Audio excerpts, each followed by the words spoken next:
Philippine Fisheries Code of 1998 presented by Jaren Basilan, Cedric Buhante, King Cabagyo, Mary Grace Casao, Charmaine Maranan, and San Perez. Good day everyone! For this video, we are going to explore the Philippine Fisheries Code of 1998. The Philippines is one of the top fish producing countries in the world.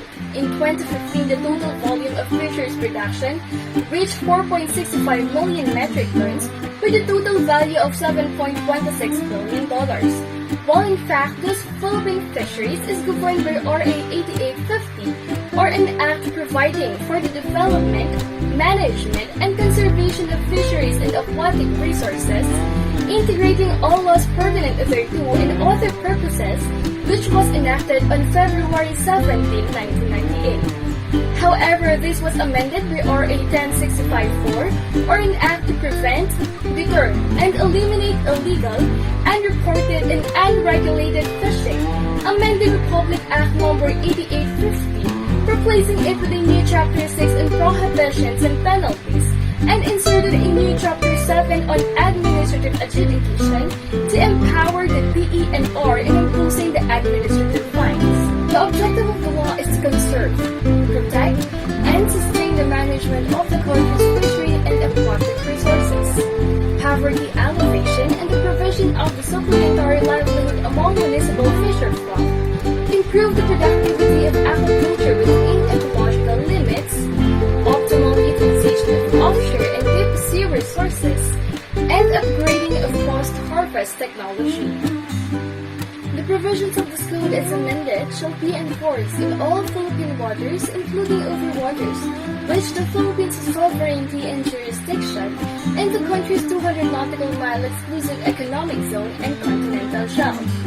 All aquatic and fishery resources, whether inland, coastal, or offshore fishing areas, including but not limited to fish ponds, or cages.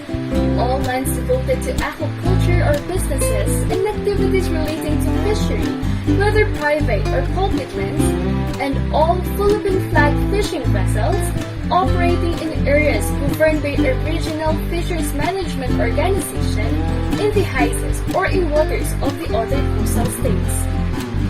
It must be remembered that the use and exploitation of the fishery and aquatic resources in the Philippine waters shall be reserved exclusively to all Filipinos, provided however that research and survey activities may be allowed under strict regulations for purely research, scientific, technological, and educational purposes that would also benefit the Filipino citizens. The Department of Agriculture is the government agency responsible for the promotion of agricultural development in the Philippines. Its powers and functions are to provide integrated services to farmers, fishermen, and other agricultural providers, to promulgate and enforce all laws governing the proper utilization of agricultural and fishery resources, conduct, coordinate, and disseminate research studies regarding new technologies for the improvement of agriculture, and to provide mechanism for the participation of farmers, fishermen, and entrepreneurs at all levels of policymaking, planning, and program formulation. Under the Department of Agriculture is the Bureau of Fisheries and Aquatic Resources, which is responsible for the development, improvement, management, and conservation of the Philippines' fisheries and aquatic resources. It is headed by a director and 2 assistant directors who supervise all administrative and technical services of the Bureau. Moving on, the municipal or city government shall have jurisdiction over municipal waters as defined in the code. There are 3 types of fisheries in the Philippines. First is municipal fisheries, which is done in inland and coastal areas only. Second is commercial fisheries, which is done offshore. And last is aquaculture, which involves breeding and farming of different fish and other marine species. Municipal fisheries. It refers to fishing within municipal waters using vessels of 3 gross tons or less. This includes streams, lakes, inland bodies of water, tidal waters, and marine waters. Then, it excludes tidal waters included within protected areas as defined in the NIPES Act of 1992. The public forests, timberlands, and forest reserves, and fisheries reserves. The municipal or city government may enact ordinances that shall be reviewed pursuant to local government code. The LGU shall enforce all fishery laws, rules, and regulations as well as valid fishery ordinances. The management of contiguous fishery resources shall be done in an integrated manner. For the grant of fishing privileges, the duly registered fisherfolk organizations or cooperatives shall have preference in the grant of fishery rights by municipal or city council. Special agencies or offices vested with jurisdiction over municipal waters shall continue to grant permits. This relates to the case of Laguna Lake Development Authority versus Court of Appeals. The main issue is which agency of the government should exercise over the Laguna Lake. The issue developed in light of apparently conflicting provisions of RA 7116, RA 4850. The Supreme Court held that RA 7160 has not repealed the provisions of RA 4850. The court further held that the power of LLDA to grant permits is for the purpose of effectively regulating and monitoring activities, and on the other hand, the power of the local government units to issue fishing privileges was clearly granted for revenue purposes. For the user of municipal waters, all fishery-related activities in municipal waters shall be utilized by municipal fisherfolk and their cooperatives or organizations. Then, on the preferential right of subsistence or marginal fishermen to the use of water resources not absolute, the sangguniang panlalawigan of Palawan prohibits catching, gathering, processing, buying, selling, shipment of live fish and lobster for a period of 5 years. And the sangguniang panglungsod of Puerto Princesa concern over the use of cyanide in fishing, and makes it unlawful for any person or company to ship out from Puerto Princesa. Let us now move on to another type of fisheries in the Philippines, which is the commercial fisheries. So, I will discuss first the section 26 of RA 8550, the commercial fishing vessel license and other licenses. This section states that there shall be no person to operate a commercial fishing vessel, for fishing vessel for scientific, research, or recreational purposes, or engage in any fishery activity, or seek employment as a fish worker or per diver without first securing a license from the department in which the period will be prescribed by the department. Another is that all skippers or master fisheries shall require to undertake an orientation training on detection of fish caught by illegal means before they can be issued their fish worker license. And lastly, large commercial fishing vessel license shall allow the licensee to operate only in the Philippine water 7 or more fathoms deep as certified by the NAMRIA and subject to conditions that may be promulgated by the department. So, who are the persons eligible for commercial fishing vessel license? The answer is those citizens of the Philippines, partnership, or to association, cooperative, or corporation duly registered in the Philippines within at least 60% of their capital stocks of which owned by the Filipino citizen. Take note that no person to whom a license has been issued shall sell, transfer, or assign direct or indirect his stocks of interest therein to any person not qualified to hold a license. Any of these acts shall be null and void and shall not be registered in the Book of Association, Cooperative, or Corporation. The last topic for commercial fishery is the fishing by Philippine commercial fishing fleet in international waters.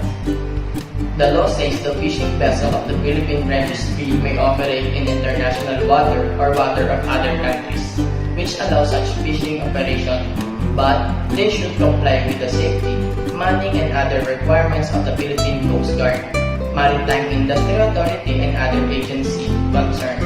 For so, fishing vessel should secure an international fishing permit and certificate of clearance from the department. So, furthermore, the fish caught by vessel shall be considered as caught in the Philippine water and not subject to import duties and taxes, but only when the same is landed in duly designated fish landing and fish ports in the Philippines. Disposition of public lands for fishery purposes. Fish Fund Lease Agreements or FLA is issued for public lands that is declared for fish fund development, primarily to qualified fisherfolk cooperatives or associations. Current leases is prioritized and given 25 years extension, utilizing their leased areas upon expiration of existing FLAs. A code of practice for aquaculture shall be made by the Department of Agriculture to promote sustainable development of the industry. Provision of all abandoned, undeveloped, and unutilized lease agreement holders is determined by DANR, the Department of Agriculture, LGUs, and other concerned agencies and pharmacies. The lease is automatically cancelled and improvement thereof forfeited in favor of the government if current holders of FLAs became citizens of other countries. License to operate fish pens, fish cages, fish traps, and other structures for the culture of fish and other fishery products shall be constructed and shall operate only within established zones duly designated by LGUs in consultation with the pharmacies concerned. No new concessions, licenses, permits, leases, and similar privileges for establishment or operation of fish pens, fish cages, fish corral, and other similar structures in municipal areas shall be granted, except to municipal fisherfolk and their organizations. Fishing areas reserved for exclusive use of government. The pharmacies may recommend to the department portions of the municipal waters, which can be declared as fisheries reserves for limited use for educational research and special management purposes. Fish refuge and sanctuaries are areas for cultivation of mangroves, strengthen the habitat and spawning grounds of fish. Shall be at least 15% of the total coastal areas.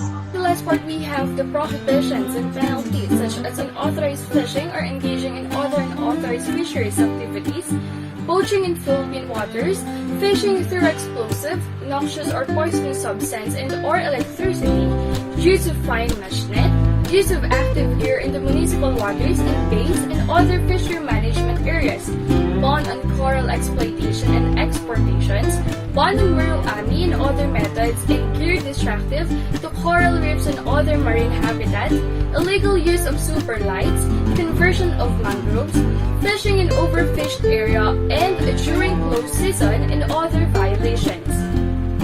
In line with the prohibitions and penalties, the administrative adjudication is empowered to speed up the determination of the liability of the violators to promulgate such rules and procedures for the institution of the administrative proceedings. They have the power to issue cease and desist orders and to summarily evict without the necessity of the judicial order. The director of the BFAR or the duly authorized representative has the authority to issue notice of violation and order confiscation.